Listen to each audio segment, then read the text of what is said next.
தொடர்ந்து ஒரு முக்கிய செய்தியை பார்க்கலாம்.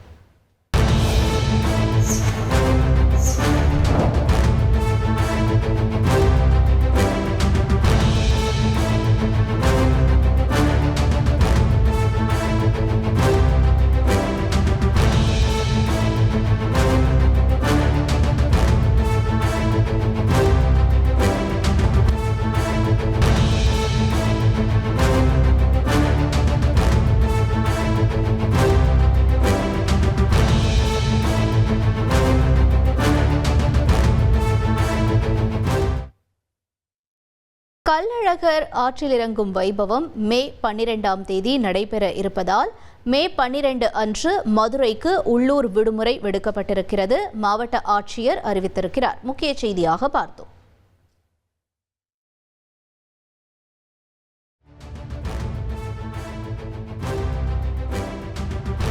உங்கள் தந்தி ஒன் தொலைக்காட்சியில் கால பைரவன் தினமும் காலை 8 மணிக்கு காண தவறாதீர்கள்.